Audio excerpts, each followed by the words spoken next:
A new day in the Lockyer Valley. And from adversity, we've emerged renewed and more resilient. We've picked ourselves up and dusted ourselves off. But we'll never forget the devastating flood events of Monday, January 10, 2011.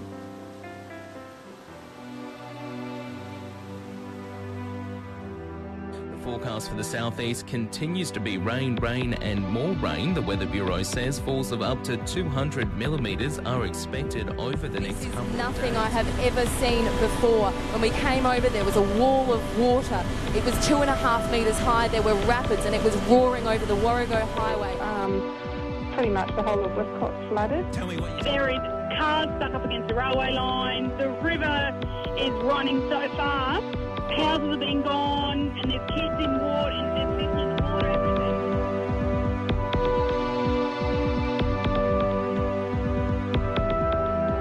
Grantham, a small town pulverised by a powerful and violent storm surge. I can't get in contact with anybody. The phone lines, most of the phone lines cut, powers, we've got no electricity. Just can't get hold of anybody. They're calling it a superstorm, up to 150 millimetres of rain every hour.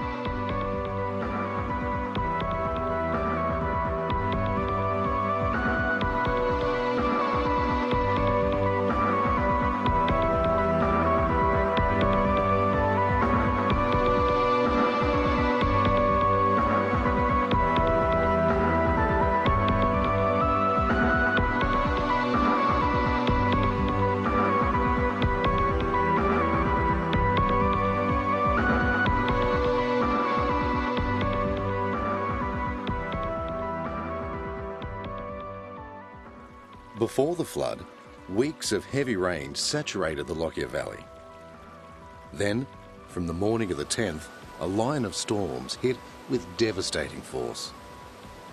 Local townships were flooded, either totally or partially.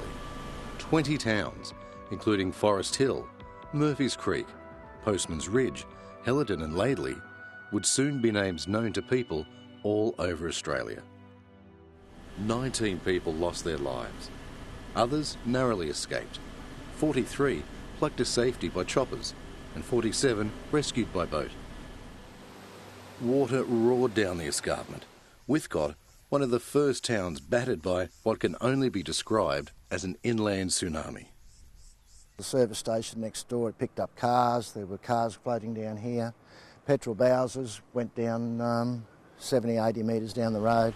But nothing compared to the tragedy which engulfed Grantham. As it came through from Helidon, they're calling it a storm surge. It burst through houses, sheds and cars. The muddy brown tide broke out of the Lockyer Creek and a wall of water surged across farmland and low-lying areas of the town. At Murphy's Creek, homes were crushed, lifetimes of work destroyed in minutes. It's like a nightmare. No, it hadn't sunk in yet. It never will, I don't think. It's not the same.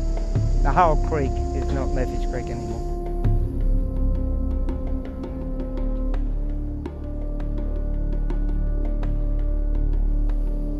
Located near Murphy's Creek, Paradise Creek had been a small, quiet watercourse, often with little to no running water. The sheer scale of what happened here has shocked scientists. The raging flood gouged away an entire hillside covered with old-growth timber. The creek bed was lowered by around 4 metres. Even 2 metres of hard sandstone bedrock was ripped up and carried downstream.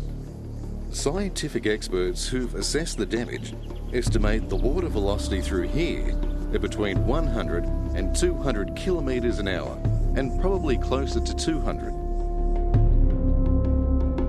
Across the council area, 119 properties suffered structural damage and 2,290 more were flooded.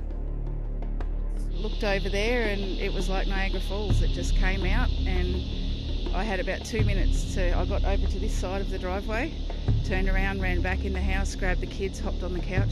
77% of local road infrastructure was ruined and 40 of the region's 48 bridges were damaged. The estimated cost of the cleanup? more than $200 million. When the water receded, carnage remained. And from a community of 37,000 people came stories of bravery, courage and lucky escapes. Grantham residents John and Kathy Mann, their daughters and grandchildren, had last-minute telephone warnings of the looming disaster. They were lucky to escape with their lives. The water, it looked like just a mudslide coming about a metre high across the paddock, and yeah, it just came straight up and in the front door of the house, and then there was just a big bang, and the next thing the house just instantly filled with this muddy, dirty, stinking water. Well, we just thought it was the end, you know, that it was the end of our life. We thought we were gone at that stage. We saw the daughter's car.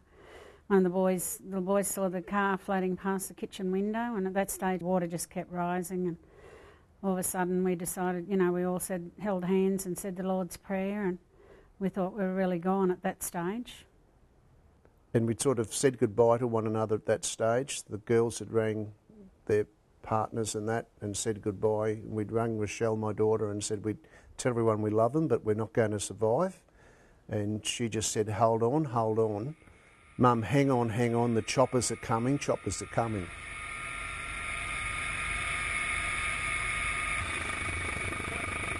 I started bawling when I saw the big EMQ, the big blue, red and white helicopter come overhead, and I was just overjoyed with emotion that I know that we're going to survive. My two grandsons at least are going to have another chance at life with my family.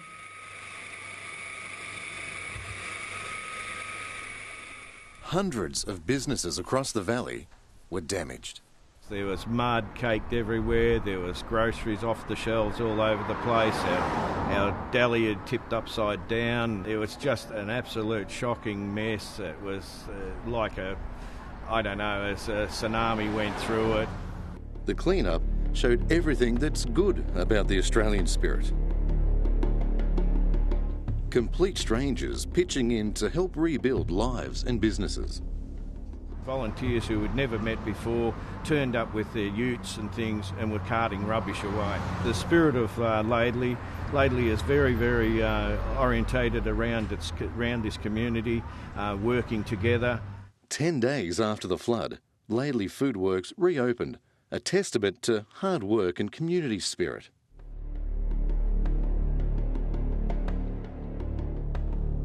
As the floodwaters receded, big questions dominated. How to move forward as a community. How to get back to normal. Immediately following the disaster, Lockyer Valley Regional Council commenced critical planning to identify early to medium-term recovery activities and initiatives. In conjunction with relief efforts, they formed the basis of the Lockyer Valley Community Recovery Plan, a document to guide the region's recovery effort for the next 3 years. The plan included the establishment of a community reference group. The group's main function is to support open communication between the community and council during the recovery journey. As part of the recovery process, Lockyer Valley Regional Council increased its community development team, strengthening existing community groups and making them better able to connect with and care for local people. People were encouraged to talk to each other, to remember the importance of caring for others. There's the initial making aware of needs, like you get yourself some help. There's that. And then I think after the event and the dust settles a bit, that's when people are starting to have psychological troubles. They're dealing with stuff that they can't cope with. And if they don't talk at that point, they're going to get themselves down in a pit that they can't get out of. And if nobody's caring for them and knows that they're there, they're going to end up in trouble. The immediate priority was getting people housed and fed and restoring their communications. Later would come the cleanup and repairs to damaged property and public infrastructure. Lockyer Valley Regional Council enlisted the Green Army, local unemployed people with a burning desire to help. They removed hundreds of tons of rubbish from creeks and surrounding bushland. Walking waterways which, end to end, would extend from Gatton to Brisbane. The flood carried away hundreds of drums of potentially dangerous farm and household chemicals. Green Army teams in chemical hazard suits recovering them and shipping them away for safe disposal. Badly scarred creek banks needed stabilisation to head off further erosion. Green Army workers planting hundreds of trees and shrubs to help. The Lockyer Valley soils are ranked amongst the most fertile in the world. The flood brought another problem for southeast Queensland's salad bowl, one of Australia's worst weeds, quick spreading, toxic to cattle and damaging to crops. Parthenium sprang up in the wake of the flood, its seeds washed downstream by the deluge. Inspectors are using state-of-the-art technology to locate infestations. Then, Green Army teams move in and kill the weed. Where infestations are inaccessible, on foot or by road, helicopters are used. There are around 1,400 kilometres of roads in the Lockyer Valley Regional Council area. 1,080 kilometres of the network was damaged. That's 77% of the total, equal to the distance from Brisbane to Proserpine. 40 of the 48 bridges in the community were similarly damaged. Repairs will take up to 3 years, with up to $10 million a month being spent to repair local infrastructure. One of the major priorities after the flood was rehousing those hardest hit.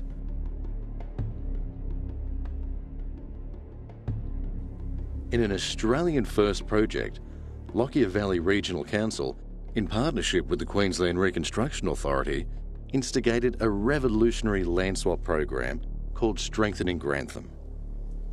The $18 million project offered flood-devastated residents the opportunity to move to a new residential estate on higher ground. The estate blocks, ranging from 1,000 to 10,000 square metres, were made available to affected families by ballot. Around 70 participated in the first ballot, about half drawing their first choice. Then we went in the land ballot, and I didn't have any idea what we'd get, but we opened up the letter and we got our first choice. You know, to have the family back home again, you know, once we do build, and to live up on the hill and know that we're all safe together, you know, it's the greatest feeling out.